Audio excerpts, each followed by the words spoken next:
Welcome back, it's Zion from Uke On Demand, and this week we're going over the popular Hawaiian Christmas song, Mele Kalikimaka. This arrangement works with both high G and low G ukuleles. We'll be going over the first part of the song in this video, but you can get the complete tutorial and all the tabs at ukeondemand.com. And so, to begin, first bar, of course, will sound like this.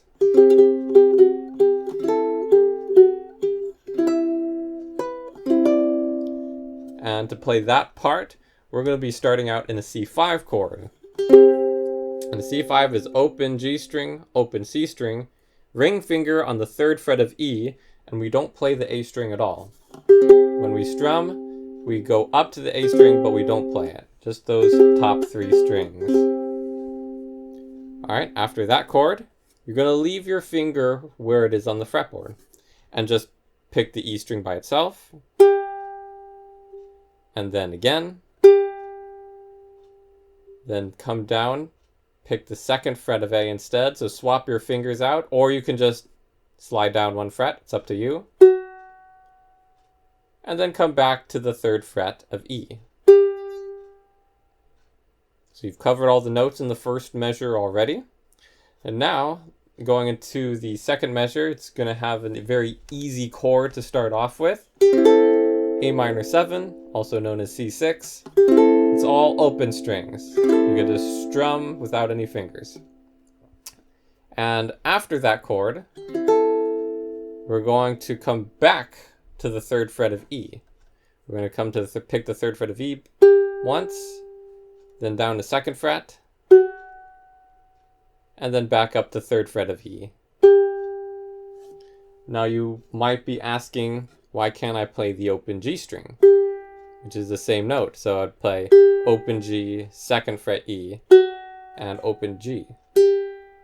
And the truth is that on a high G ukulele, you actually can do that.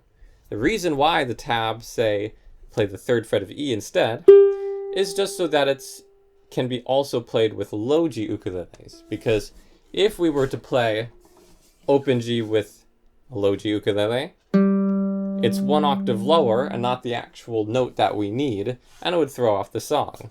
So the 3rd fret of E is a universal way, no matter what tuning you have, to get that G note that you're looking for. But if you'd like to, if you happen to be using a high G ukulele, and you don't really like that walk up, and you'd prefer to do that instead, then you can definitely swap out all the 3rd frets of E's for open G's if you'd like. Alright, but whichever way you play it, next chord we're going to go into is a C chord, but it's going to look different than your usual C chord down here.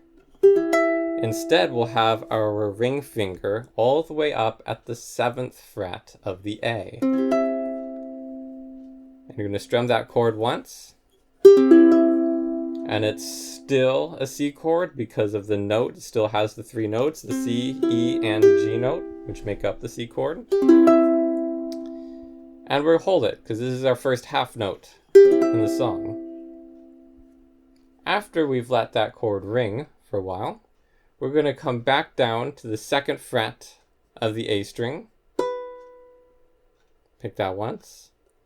And then come to the 5th fret of the A. And we're going to strum all the strings, 0, 0, 0, 5, a C add 9 chord. Just like that. This one we're going to hold a little bit longer because it carries over into the next measure. We don't play it twice, we just strum it once and it carries over into the next measure because it's held a bit longer. All right, and before we get into those last 2 notes on the screen, let's go back to the beginning of this bar and play it together slowly, because those last 2 notes launch us into the next half of the verse. So starting with the C5 chord, go ahead and play together very slowly.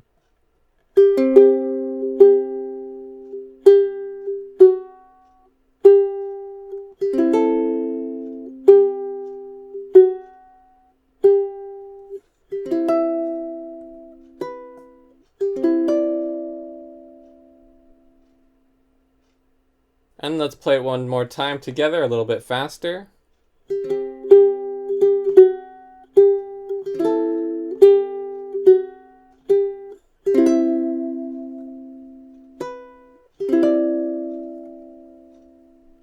And then those last two notes underneath the words on and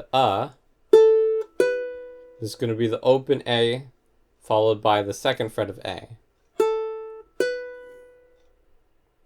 And that concludes bar 1. Going down into bar 2 now, well, you see that we start in a regular C chord. Probably were able to spot it immediately. 0, 0, 0, 3. And again, like the last chord we just played, we get to hold this one for a while. And I'll play the rest of what's on the screen, just so you can hear what's coming up.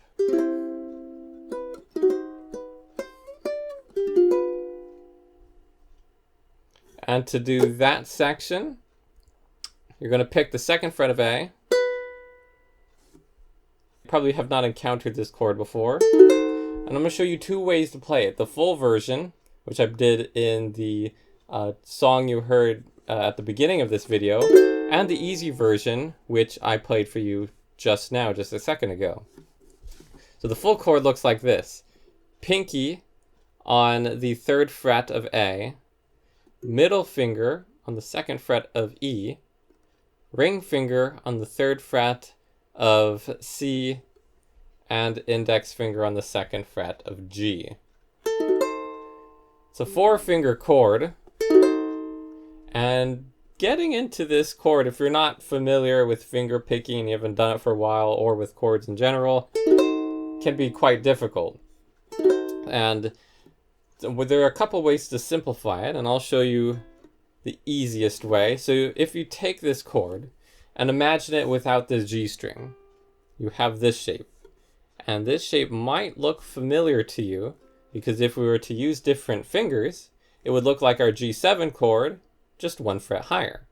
So to simplify this chord, the full version, you would play it like this. You would use the ring finger on the 3rd fret of A, index finger on the 2nd fret of E, and middle finger on the 3rd fret of C, and we won't play the G string at all. We'll start from the C string and strum down, just like that. And so that's an easier way to play the full chord.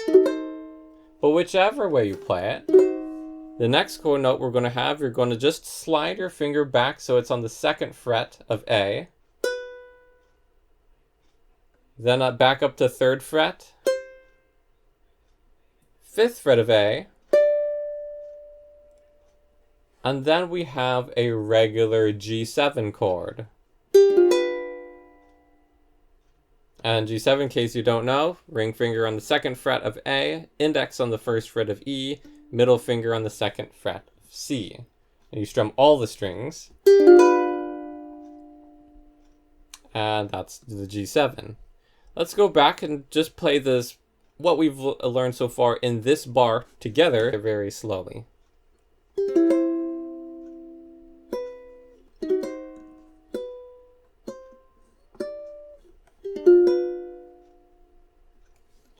And that's how to play the first 2 bars of Mele Kalikimaka. To get the rest of the tutorial and all the tabs, head over to ukeondemand.com and subscribe below so you don't miss our upcoming fingerstyle tutorials. We'll see you next time.